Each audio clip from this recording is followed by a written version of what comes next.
Salut, c'est Cyril de Web de Fou, j'espère que tu vas bien. Aujourd'hui, on se retrouve pour un nouveau podcast pour voir ensemble comment choisir une bonne plateforme d'affiliation. On va voir quels sont les critères de sélection, comment on les choisit bien, quelles sont celles à éviter, ou en tout cas, quels sont les critères qu'il faut pour en éviter certaines. On va voir tout ça, et tu vas voir, c'est peut-être pas ce que tu penses. Avant ça, tu connais le truc, tu penses à t'abonner, tu cliques sur le bouton, puis dans la description, tu as un lien, ça s'appelle Rejoins mes contacts privés, tu cliques dessus, tu arrives sur une page, tu t'inscris. Et tous les matins, tu reçois dans ta boîte aux lettres email, donc dans ton courrier électronique, un nouveau podcast avec des infos qui vont changer ta vie et ton business, crois-moi. Ok, allez, on y va.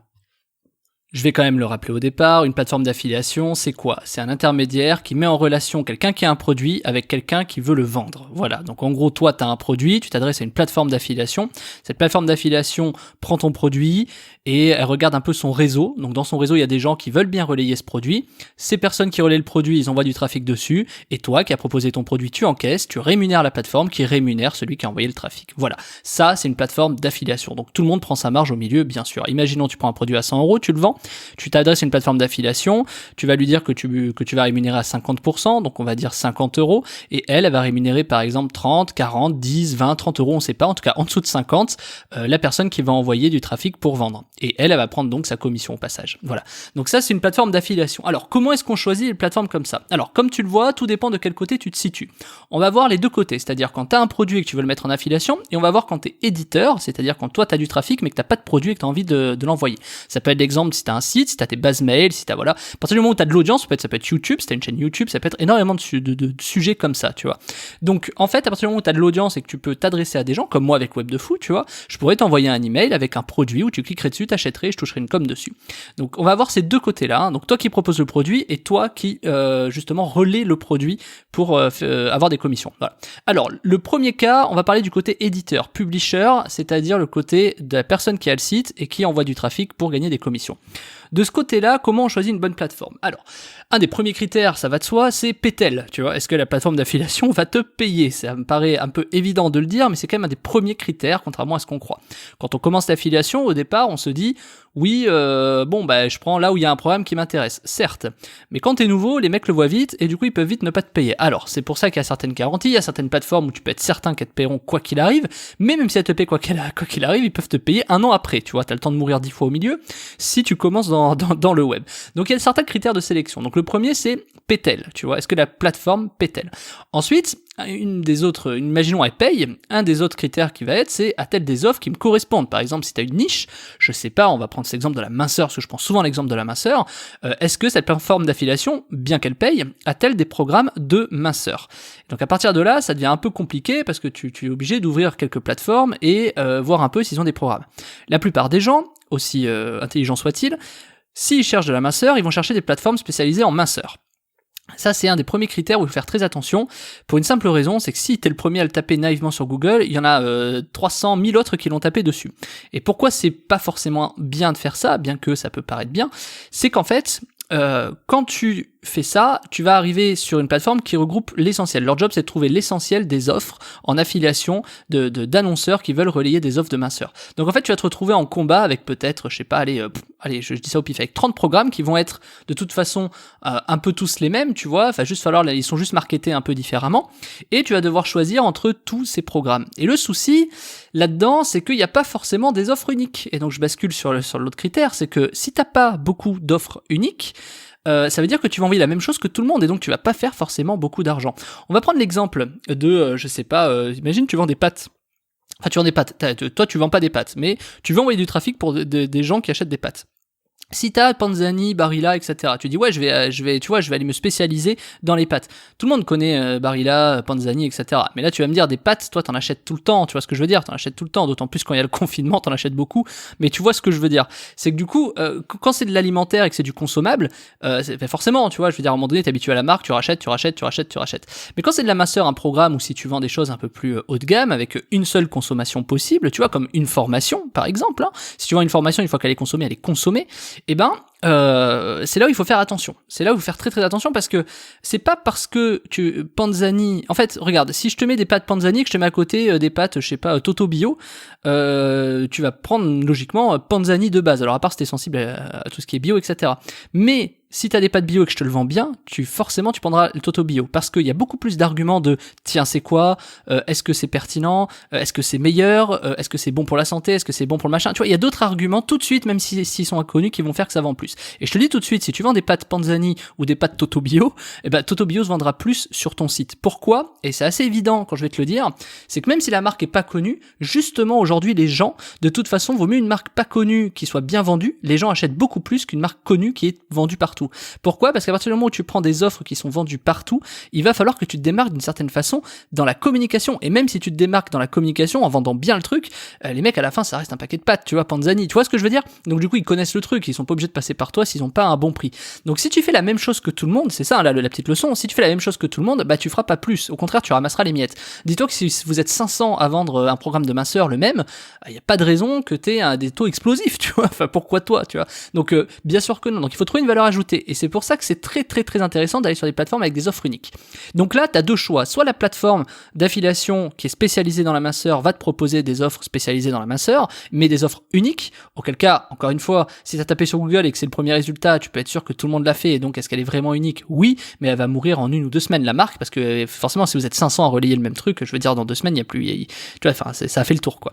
Donc en fait, il faut aller dans des plateformes que tu ne soupçonnes même pas, je sais pas, des trucs que même pas tu penses qu'il peut y avoir de la minceur là-bas, et boum, t'as un programme qui va sortir de nulle part, qui est pas sur la plateforme spécialisée minceur, et boum, tu vas voir que tu vas exploser les ventes. Et je te le dis, moi dans toutes les thématiques, dans toutes les niches, c'est ce que j'ai fait, c'est que je suis allé sur d'autres plateformes chercher des programmes qui sont très très peu connus, tu vois, des programmes qui sont franchement quasiment inexistants, c'est-à-dire que tu vas dans les plateformes spécialisées de la minceur, pour continuer dans l'exemple, ben il n'existait pas ce programme, mais tu vas sur une autre plateforme, je sais pas, spécialisée dans l'immobilier, d'un coup ils te sortent un programme de minceur, voilà.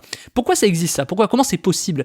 Mais parce que chaque plateforme d'affiliation cherche à faire plus d'argent, tu vois, et donc forcément, après, est-ce qu'elles ont les équipes pour, est-ce qu'elles ont les machins, etc. Alors, il faut comprendre qu'une plateforme spécialisée dans une thématique, sa problématique principale, c'est qu'à un moment donné, elle va faire le tour de l'offre. Elle va faire le tour des offres, le tour de la minceur. Je veux dire, tu vas pas avoir 1000 personnes qui vont sortir des programmes de minceur toutes les semaines.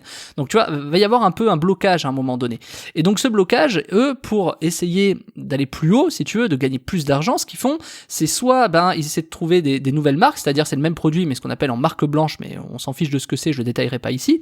Et ou alors, ce qu'ils font, c'est qu'ils t'annulent un peu des trucs. Bref, ils essaient un peu de gratter leur marge là où ils peuvent, parce qu'à un moment donné, ils sont bloqués. Alors que les plateformes qui sont plus généralistes, plus mainstream, ces plateformes, elles peuvent justement proposer énormément de programmes diversifiés. Alors bien sûr, c'est pas parce qu'ils proposent des programmes diversifiés qu'ils sont forcément plus performant. C'est là où il faut challenger tout ça. Donc, tu vois, c'est là où il faut comprendre que le dernier critère, c'est la valeur ajoutée. C'est-à-dire, quelle valeur ajoutée à la plateforme. Je peux très bien, moi j'ai cet exemple d'une plateforme généraliste qui m'a fait énormément d'argent, que je te citerai pas ici, une plateforme d'affiliation généraliste qui m'a fait énormément d'argent sur un secteur qui n'existait pas chez eux. Pourquoi ? Parce qu'ils ont rentré une offre un jour qui n'existait pas, parce que sûrement il y avait un pote, un machin qui connaissait Bidule ou je sais pas, et ils ont dit vas-y je te rentre sur ma plateforme, ils l'ont fait, et ça a explosé parce que cette offre n'était nulle part, j'étais le premier dessus, mais je te raconte pas la thune que j'ai faite.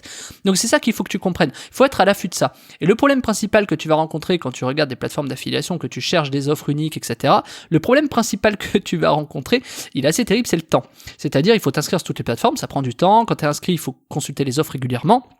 T'en as qui les envoient par mail, t'en as qui les envoient par Skype, t'en as qui les envoient par téléphone, tu vois, enfin j'ai des trucs WhatsApp, moi où j'ai des programmes d'affiliation qui sortent, tu vois, c'est un peu le bordel en termes de communication, les mecs ils sont pas tous réglés au même endroit, donc c'est un peu compliqué. Alors t'as bien des sites qui ont essayé de répertorier un maximum d'offres pour te proposer les offres qui correspondent, machin, il y en a un qui s'appelle OfferVault, par exemple, tu peux taper sur Google, ça c'est un truc qui répertorie un peu les offres, mais c'est pas pertinent, tu vas voir que quand tu cherches c'est pas forcément, voilà. Donc qu'est-ce qu'il faut faire ?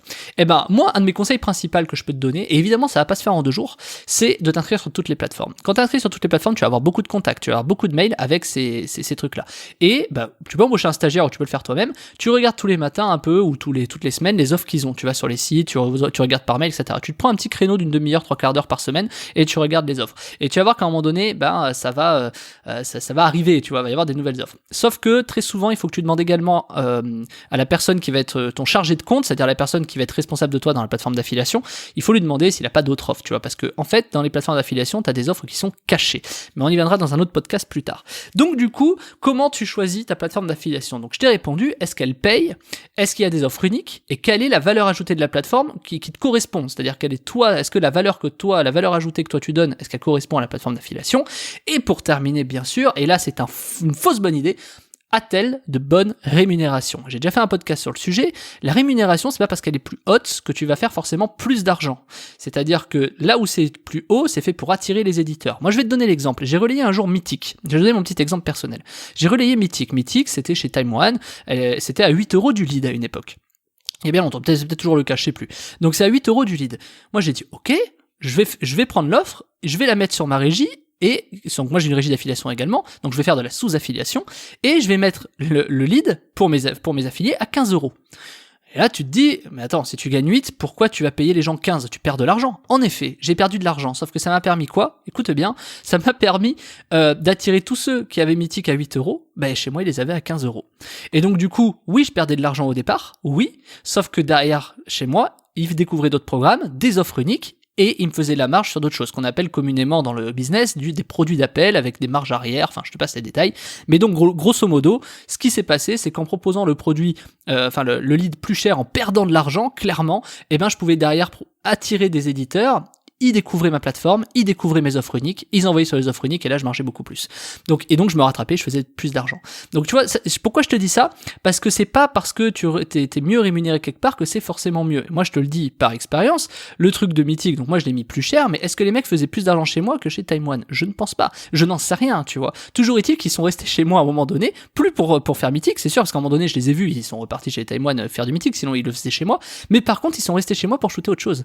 Donc tu vois ce que je veux te dire, c'est que mettons la place de ce mec, pourquoi il est venu chez moi au départ? Parce qu'il y avait une meilleure rémunération, ok, mais c'est peut-être une fausse bonne idée, parce qu'il est reparti autre part, mais par contre il est resté chez moi pour relayer d'autres programmes. Est-ce que tu vois la logique? Parce que quand t'es éditeur, quand toi tu cherches des offres, c'est le bon mindset à avoir, tu vois, il faut toujours challenger, etc.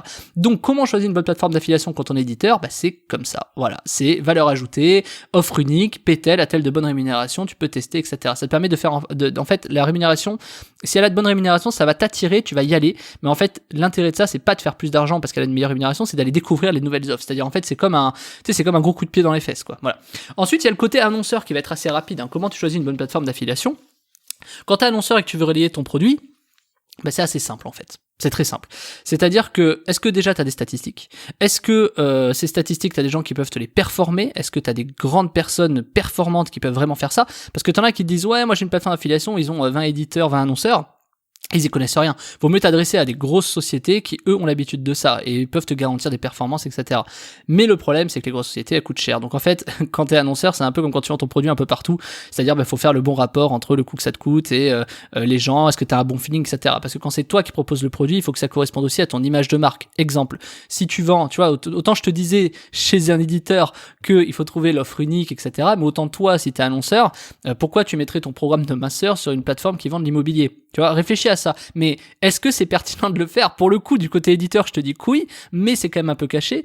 Et du côté annonceur, je vais te dire que oui, mais, tu vois. Et c'est là où il faut trouver cet arbitrage. Donc en fait, que tu sois éditeur ou annonceur, il faut arbitrer ce sujet. Voilà, écoute, je pense avoir répondu à ça. Et si tu veux découvrir quelles sont les meilleures plateformes d'affiliation françaises? Moi, je fais ça depuis 10 ans. J'ai un stock de centaines de plateformes d'affiliation où je te dis qui est-ce qui paye, combien de temps ils payent, est-ce que t'es facturé rapidement, est-ce que ils payent vraiment et est-ce que du coup ils ont pas du retard de paiement, est-ce que ce sont des plateformes de confiance, etc. Bref, je t'ai tout regroupé dans la formation. Alors, c'est pas vraiment une formation, mais tu vas voir, il y a quand même une petite formation. C'est la liste des meilleures plateformes d'affiliation françaises. Et tu vas voir cette liste, il y a tous celles que j'utilise depuis plus de 10 ans. Alors forcément, elle a évolué en termes de 10 ans, mais c'est le tableau que j'utilise depuis plus de 10 ans, je te le partage, c'est mon tableau, c'est mon taf, c'est celui de mes équipes, il y a toutes les plateformes, il y a tout ce qu'il faut, il y a les liens de connexion, etc. Et tu vois si elles payent, si elles payent pas, si on a eu des problèmes, t'as même les contacts, t'as même quand est-ce qu'ils facturent, bref, t'as tout pour faire tes bons choix, t'as juste à t'inscrire, s'il y en a une qui te plaît, et à regarder leur programme, et de toute façon, tu seras payé ou pas en fonction de ce qui a marqué. Moi, c'est mon cas, donc c'est ce que je t'ai marqué dans le truc, je t'ai regroupé ça s'appelle la liste des meilleures plateformes d'affiliation françaises, tu cliques dessus, tu sors ta CB, et on se rejoint de l'autre côté, tu vas voir, j'ai plein de trucs à dire sur le sujet, tu vas kiffer.